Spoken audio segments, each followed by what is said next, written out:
Good morning.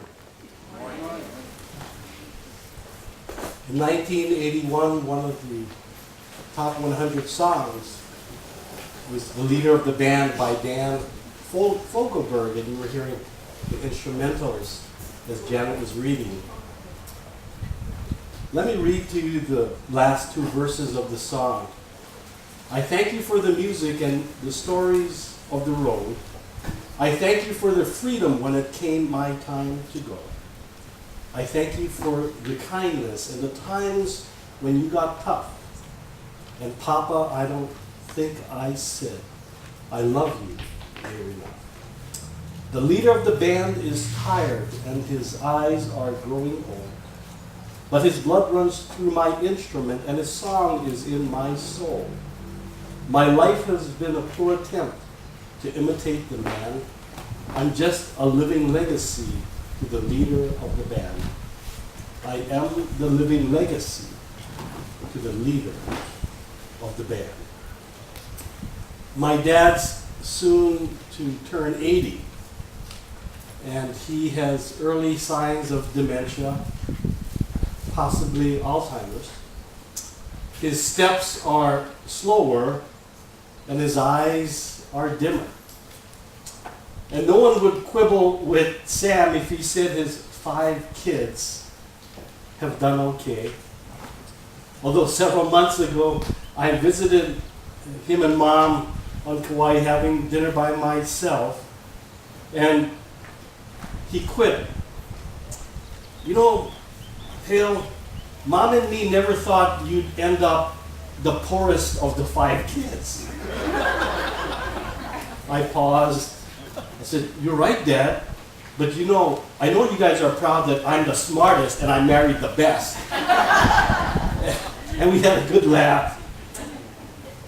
As I dropped him and Mom off at the airport last Sunday, they had attended one of their grandson's graduations.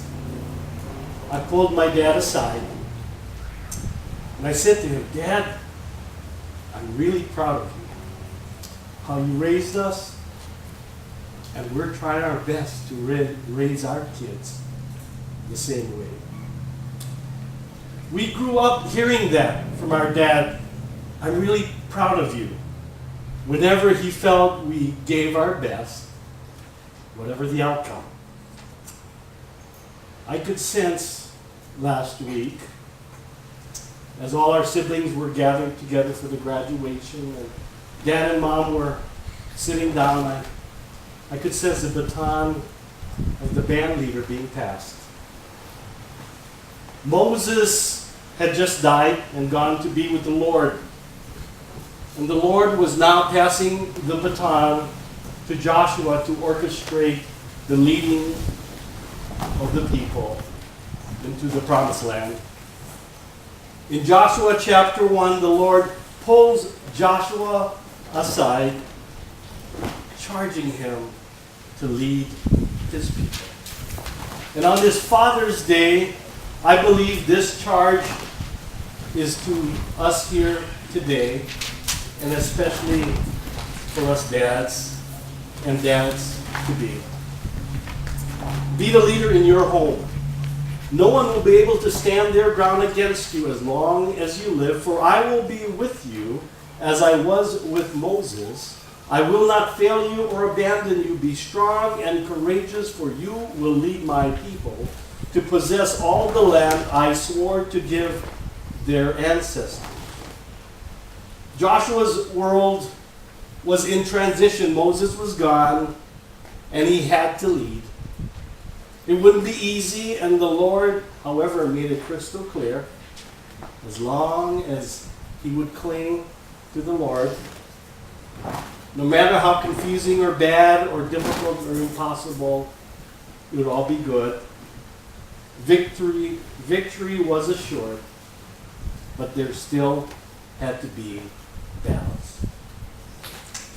I don't believe it's an overstatement to say that in the world today we are in the midst of a worldwide transition. What is happening in Iran at this very moment in North Korea. There are rumors of wars and wars, Our nation's economy isn't stable, neither is our state.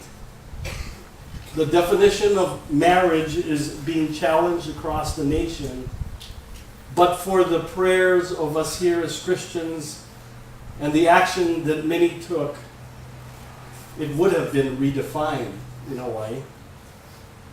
And families have not been spared from the devastating work of the enemy. More than ever before, children are being raised in single mother homes. So much so that a leading feminist coined the phrase, "A woman needs a man like a fish needs a bicycle."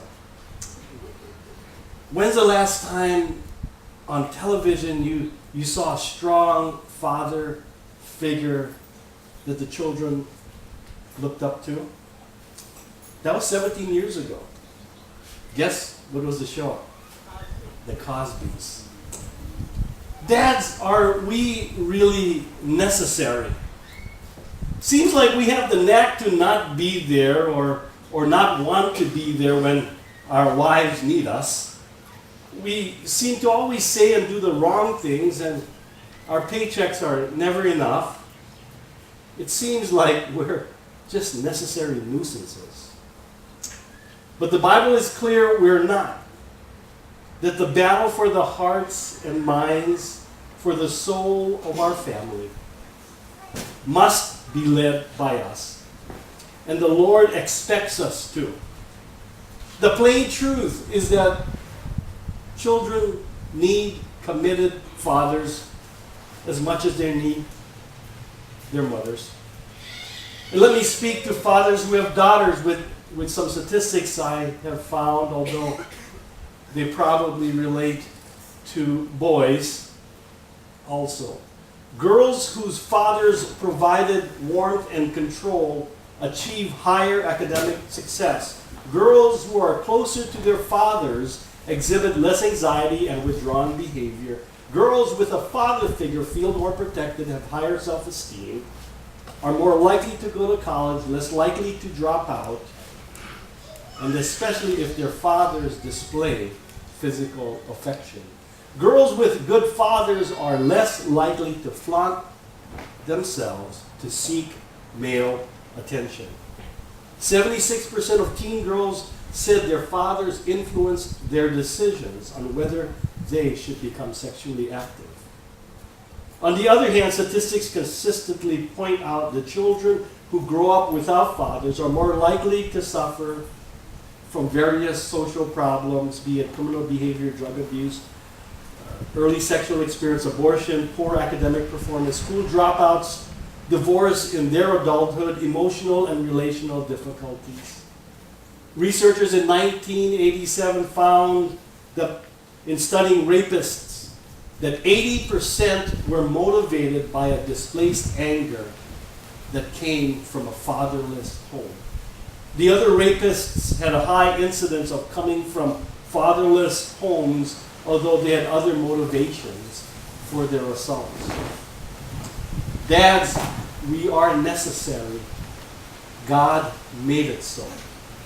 And children want to look up to their dads. They really do. There were these 3 boys that were talking among themselves and bragging, and then decided to brag on their dads. And one of them said, "My dad is so fast that when I shoot the arrow, he runs to the other side and he beats the arrow to the target."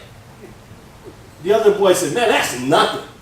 Man, I'll shoot a gun and my dad will beat the bullet to the target."